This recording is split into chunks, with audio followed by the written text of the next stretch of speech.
My name is Elina Lehtomäki. I come from the University of Oulu and I represent the academic network of global education and learning here today. And I have the pleasure to welcome you all to this conference, which is supposed to be active and engaging. But without further information about the conference, you can find information on the website and you've all been informed. Please consult the organizers. You will find them around here if you have any questions and issues about the program. And I would like to welcome the first welcome remarks from the director of the German Federal Ministry for Economic Cooperation and Development, Sascha Vogt. You're welcome.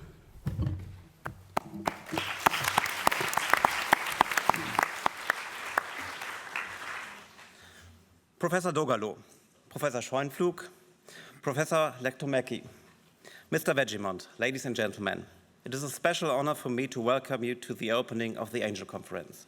Welcome to Berlin and thank you everyone for being here.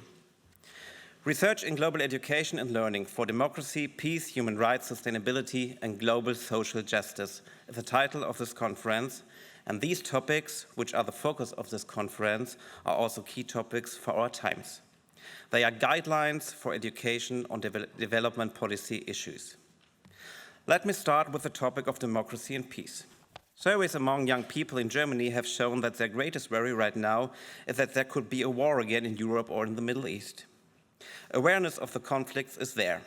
What needs to be developed is an understanding for how everything is tied together, and also, most importantly now, an awareness of what action each individual can take personally. One of the worst things about being scared is the feeling of being helpless.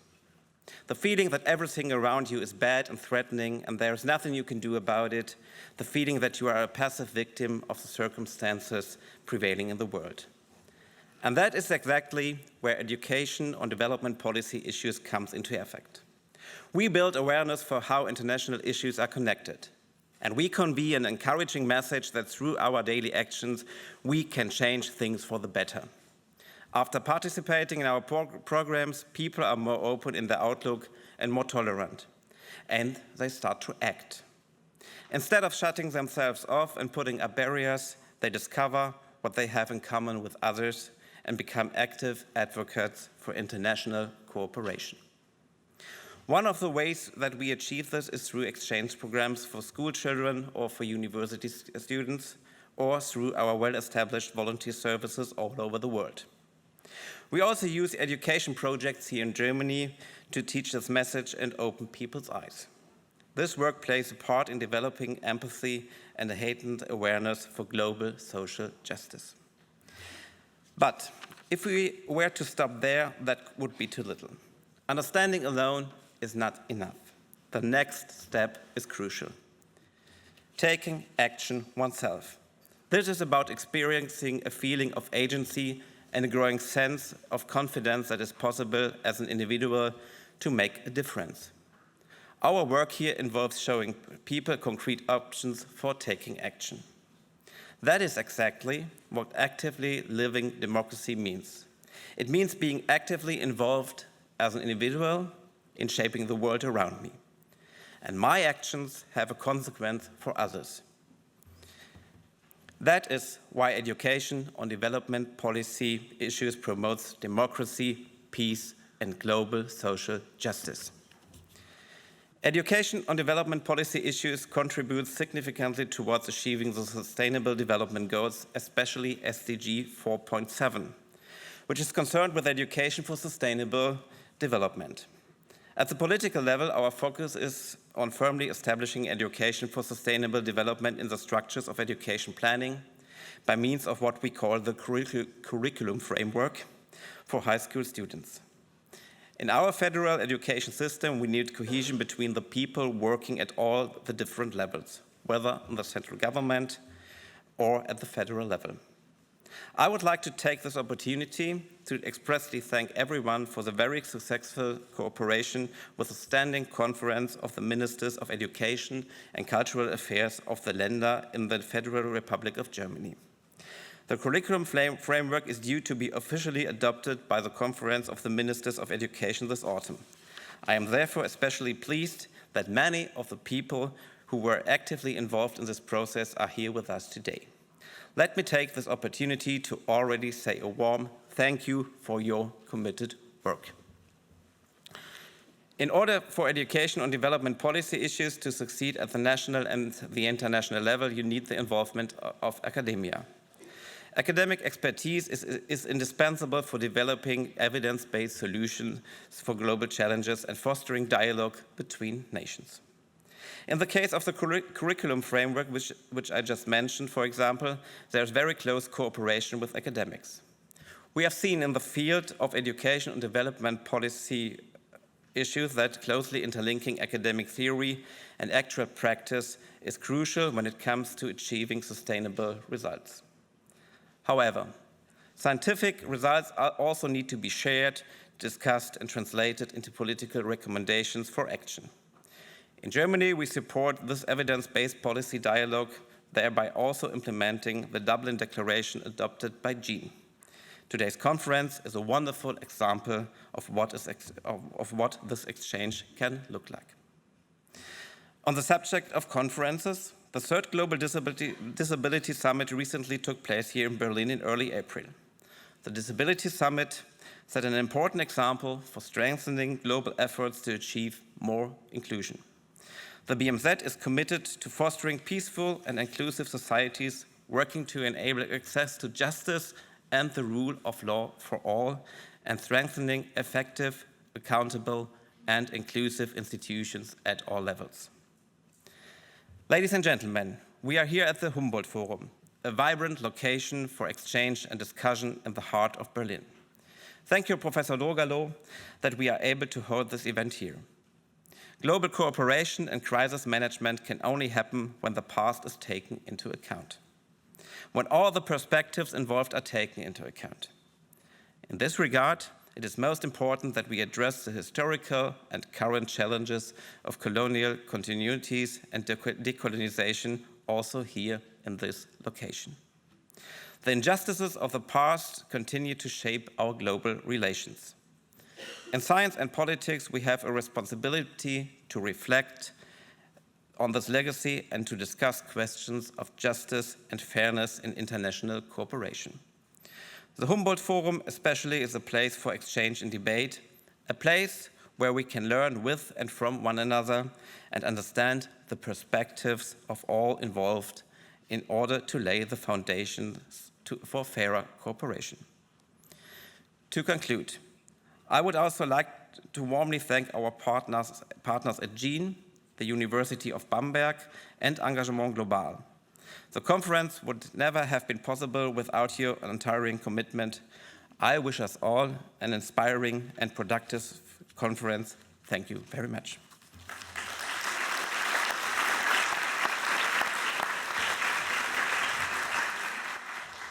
I would now like to invite Professor Hartmut Dorgerloh, who is the director of this very impressive Humboldt Forum, where we are now hosting and having this conference.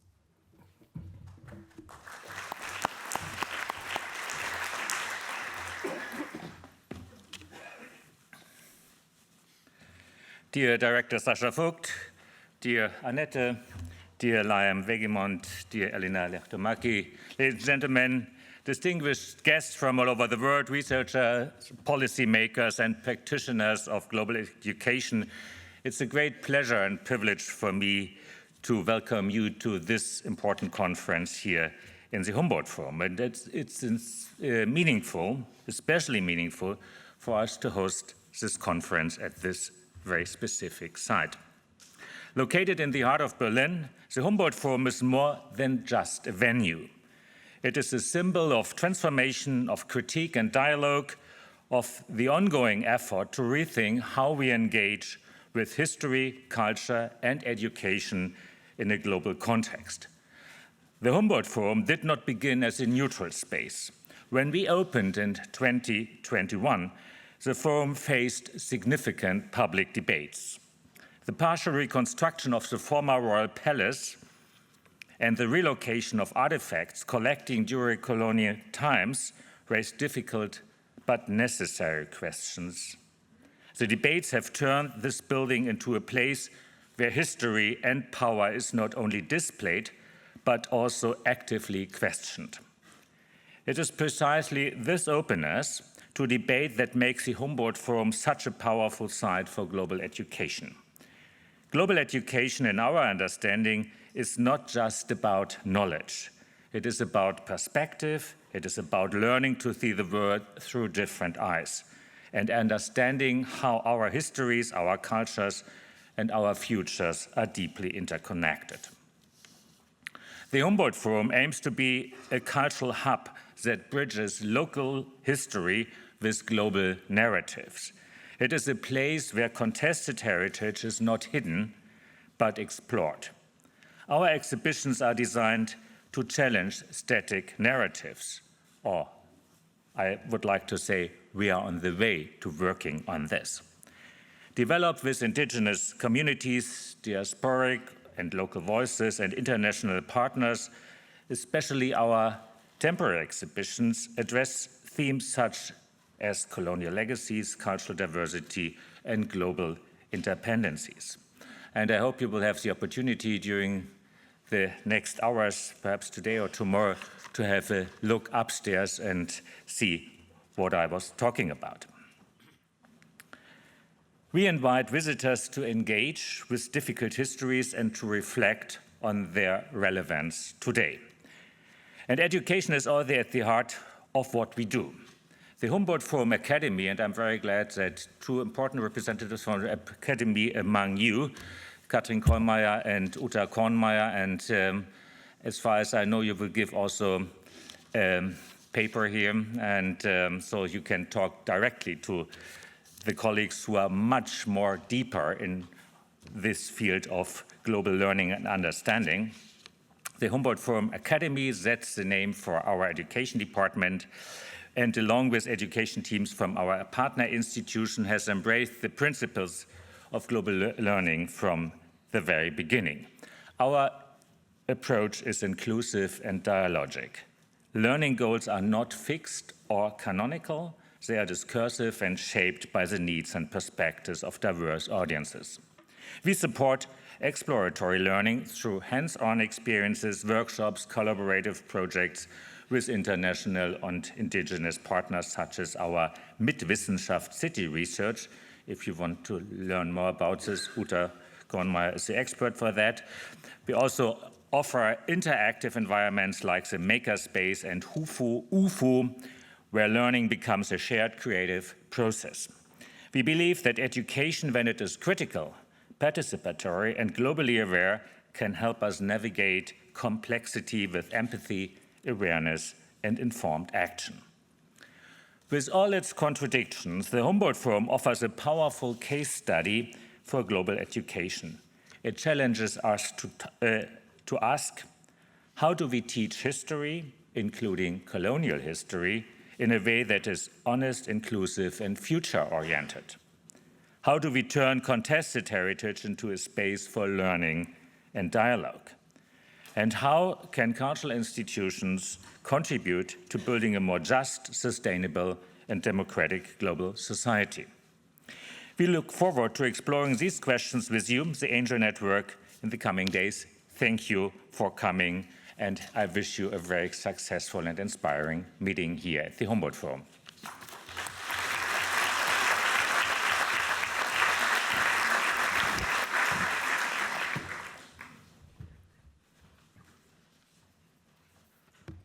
I would like to welcome you also on behalf of the Academic Network of Global Education and Learning, our international network of scholars, policymakers, also involved teachers, educationalists, professionals in the field of global education and learning.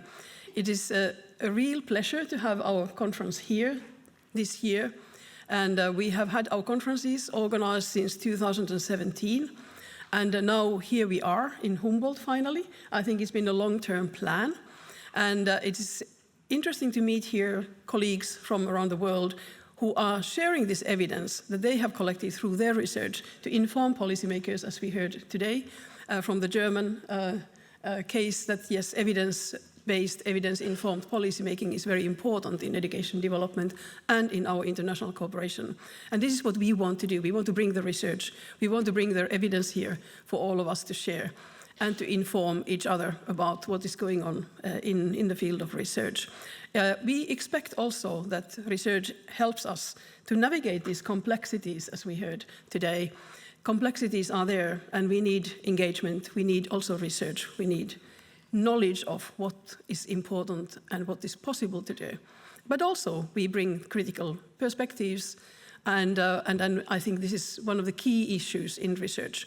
We bring also critical perspectives, new dimensions, new perspectives into the picture. So I hope you all will enjoy the conference, participate actively, and there are several sessions with exciting topics, new emerging research, and certainly policy relevance as well, present in many of the sessions during the conference. You're most welcome on the behalf of the Academic Network of Global Education and Learning.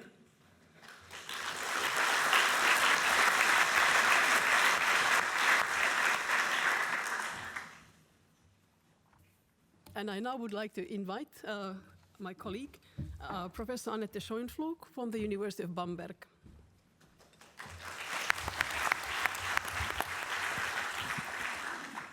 Yeah, dear colleagues and friends in global learning, dear Director Sascha Vogt, dear Hartmut, dear Elina, dear colleagues. So, how nice to be here and to have this conference together with you. I thank very much, and I'm very delighted to be here with you, the director of the BMZ, Sascha Vogt, because it is good that the BMZ is so strongly with us, because it plays and played and plays an important role in global education. And as well, and this is really outstanding, in global education research. Many thanks for the generous hospitality and partnership with the Humboldt Forum, and that the Humboldt Forum accepted this idea that we would have the Angel Conference here at this hub for the discussion of colonialism and decoloniality. I think this is a very right place for a discussion on educational research on this topic. And we are together in the next days to explore research on global education and learning for democracy, peace, human rights, sustainability, and global social justice. A special emphasis at this conference will be on the transfer on research to policymakers, especially those policymakers who are responsible and doing decisions in regard for global education in ministries and agencies, and which by this have a huge influence in what is done in global learning in schools, in youth work, in museums, in theaters, in adult education, in early childhood education, and other domains of education. The field of global learning has evolved in the last 50 years, step by step, having a broader audience, higher professionalism, and greater outreach. From the beginning, and that is one of the findings we had in our research, from the beginning, this small but important field of education was very intertwined between practice and research. Practitioners and policymakers had asking for better concepts, for more knowledge and more evidence, and researchers pushing the field by making it more public. And today we can see that research on global education is more needed than ever. Research on global education is needed as the field has substantially grown in the last 10 years. Global education and learning has more and more professionalized. Curricula in schools and in universities had been revised for more and better global learning, and one of these examples will be presented during the conference. You mentioned this. Museums are more and more offering educational programs in this field, and you have heard from Hartmut Dorgerloh, and you will see and explore what I hope the work of the Humboldt Forum in this regard. Youth organizations are working internationally together and providing mutual exchange, as well as more and more schools are having partner schools in the Global South. Voluntary programs in the Global South and from the Global South to the Global North are getting more and more popular. Teacher training programs are aware that a reflection on global sustainable development might be important for future teachers. So we have a very growing field, and a growing field calls for more research and for more support in this field and evidence. The second reason for research on global education is that we have learned during the last 50, 40 years that just having a goodwill in this field and just doing something is not enough.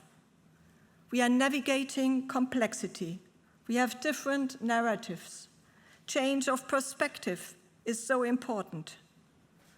We have learned that by research, that global learning needs to be organized in a way that instead of teaching paternalism and white savior behavior, it is more and more coming to the complexity of the world. We have learned to teach global issues without fear and without anxiety on the developments of the future, because we want to empower for future actions.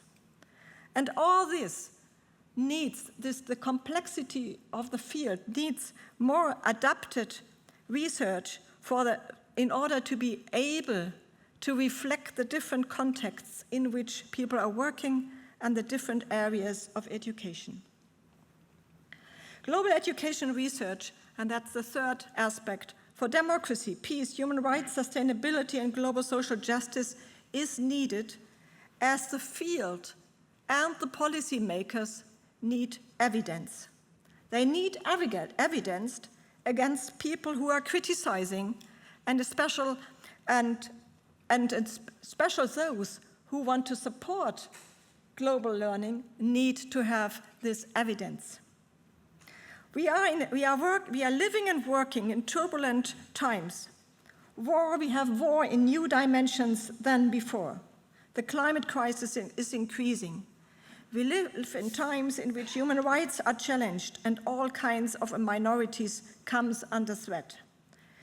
Global education research shows the evidence that activities lead to learning and global understanding and global social justice. And to get even more solid evidence, this needs research seeking for evidence by having in mind the complexity of the learning processes in which not every input leads to results, however, is influenced by the social context, the previous experience of the learners, and all the complexity of learning processes as well. And this needs a high cooperation between researchers, and it needs research designs which are state-of-the-art. It needs more meta-studies and more joint research, especially together with colleagues from the Global South. So we have enough reasons to focus on global education research at this conference. After 2 conferences in London and in Great Britain, one in Oulu in Finland, one in Paris in France, now here in Berlin at the Humboldt Forum. The Humboldt Forum is a place of entangled and complex histories of power, coloniality in Prussia, in Germany, in Europe, and in the world. It's a place which takes the name of Alexander von Humboldt, one of the first empirical researchers on geography and a pioneer on ecological thinking, as he resumed his knowledge on the world by saying everything is systemic interaction, so the first understanding of systemic ecology. And he is seen as one of the fathers of education for sustainable development and system thinking. You will have several occasions to visit the Humboldt Forum, and you find more information about the Humboldt Forum and its reflection on coloniality by the QR code and the little booklet we have sent you before the conference. We want to be together in this conference by putting into practice the principles in global learning on mutual respect, change of perspective, and sensitive language. This is our shared professional basis. However, if you are engaged, sometimes discussions might not be fair, and it might not be easy to look back to all kinds of colonialism and power. Sometimes this is hurting as well. In case you need support, please address yourself to our awareness team. You find the awareness team in the plenary, and as a meeting point, we have installed for exchange about colonial legacies and its impact on education. So can the awareness team just stand up? Yes, look, yes. And you might take the QR code, and you might take, because we will not always be in this plenary room, you might please take the phone number by your mobile phone, like this, but you find it as well on the website. So we are very happy that the awareness team is with us. The program of this conference is very promising. We had more than 200 abstracts sent in and an intensive review process. The program has important keynote speakers. We are very delighted and honored by two speakers from academia, Veronika Boisman-Siller from Harvard and Ingrid Gogolin, the former president of the European Educational Research Association and the founding director of the World Educational Research Association from the University of Hamburg. And the third keynote speaker is coming from, and this is our twin situation with research and policy. The third keynote speaker is coming from the side of the policymakers. We feel very honored that the former Minister for Foreign Affairs of New Zealand, Nainaya Mahuta, will give her keynote on indigenous perspectives towards citizenship. And we will have a final panel with high-level speakers. We had yesterday already 4 sessions with very, very interesting and encouraging presentations from early career researchers, and we will have a lot of more presentations and sessions today and tomorrow. And we will explore, of course, what I said already, the Humboldt Forum and their experiences in global learning. And we will have to celebrate the success of the Angel Network, which has no more than 900 members. The next years to come, it will be important to stabilize this network, and this will be discussed during this conference as well. So a very interesting and rich program. I wish us all 2 very interesting and fruitful days.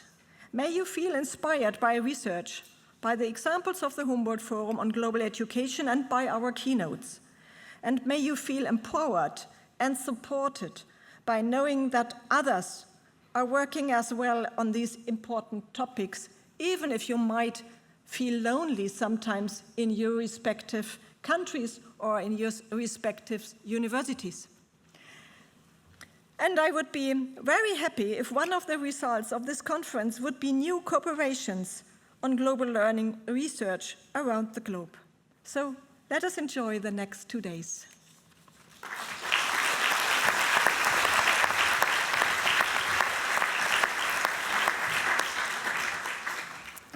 And now I would like to welcome Liam Wegimont, Director of the Global Education Network Europe.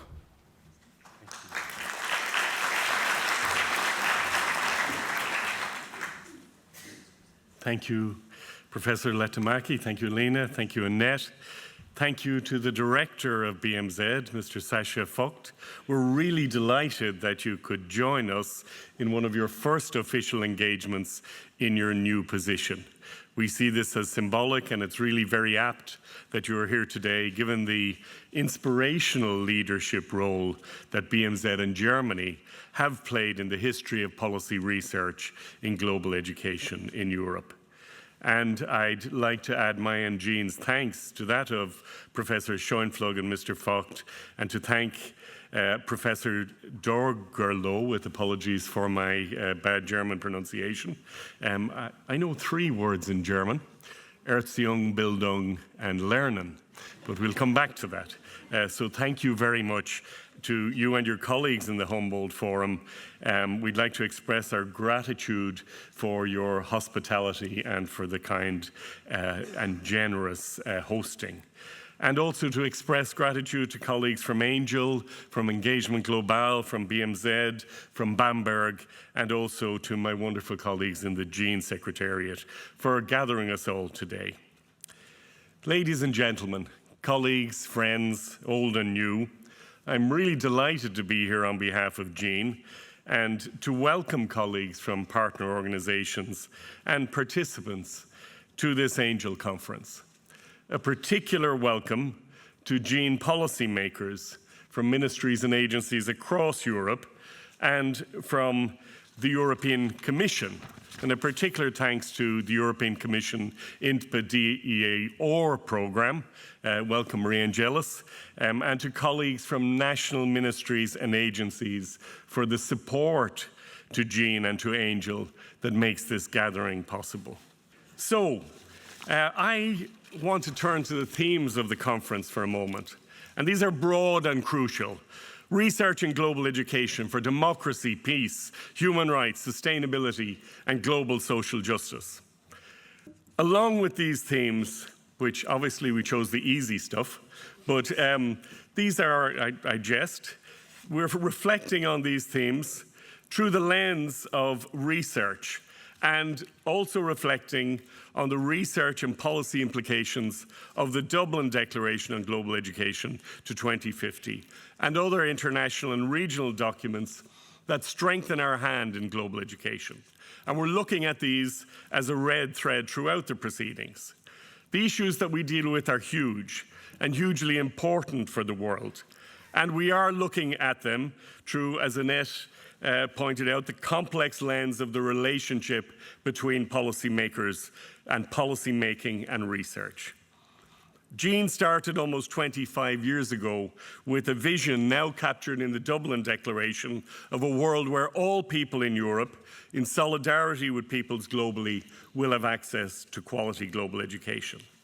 This universalist, rights-based vision of global education in Europe, informed by dialogue with global partners, is not something simple, but it has led to many national strategies in European countries that now echo that policy approach to include all people across all sectors of society and education in dialogue with our colleagues from around the world. But the fact is that we can't reach all people instantly. It's step by step. We cannot improve reach without improving quality, and we cannot improve policy without adequate research, as Mr. Vogt clearly stated. This focus on the importance of supporting the further development of research in global education and to enable research-informed policy is also one of the commitments of the Dublin Declaration. And we are grateful to colleagues in BMZ, in Engagement Global, and in other national ministries from Austria to Estonia, from Luxembourg to Malta, from Poland to Greece, from Cyprus to Ireland and others, who are continuing to keep this focus to the fore. Policymakers need research if they are to really create policy in the public good. Of course, policy can be made without recourse to facts, to evidence, to research, to knowledge. And we can see very clearly that George Orwell and Hannah Arendt were right when we look to the USA. Policy that's not based on truth, on facts, on evidence, on research, well, that's one of the surest ways to undermine democracy and head in the direction of fascism. But if policymakers need research, and Jean, we also believe that researchers need policymakers to inform research agendas, to ensure that at least a part of the emerging research in this burgeoning field of global education and learning has a policy focus and is at least partly policy related and policy priority informed. We need to forge alliances that are steeped in the power of policy research, of policy that's informed by research, and research that pays attention to policy. In Jean, we know that this relationship is neither linear nor simple, and pretending either will not serve us well. So in Jean, we were delighted to be involved in the co-founding and continue to be involved in Angel, not for the good of our health. It's not only because the good people in Angel are really sound, intelligent, committed, brilliant, and kind people who share our global education values. That would be enough in itself. They share our global education values while valuing freedom. But it's also because we see that policy makers and research in the field of global education need to build research agendas together. Speaking personally, as I look around the world that Annette described, a world of polycrises, a world in turmoil, where there is genocide through intentional famine, a war of aggression in Europe, responses that prioritize an arms race over peace building, ecocide and biocide, weaponization of difference, the bullying and demonization of tiny minorities like our trans sisters and brothers and our migrant brothers and sisters, the mining of people's minds and hearts for private gain, and the undermining of democratic engagement in processes, the defense and justification of indefensible war crimes. I could go on. It's not a pretty picture geopolitically. We could be forgiven for heading in the direction of despair. But we can't, because we're educators.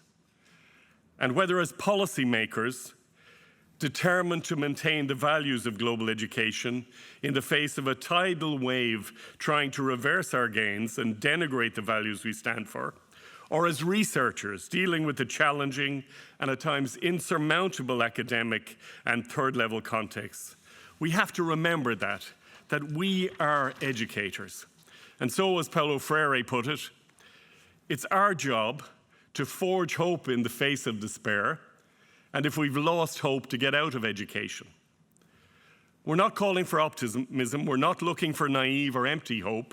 It's not a call for hope, but it's the active creation of hope as an antidote to despair and chaos that, frankly, fascism would prefer.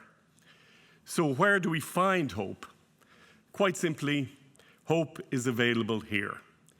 In many places in education, in many places in development cooperation policy, and also in the nexus between policy and research.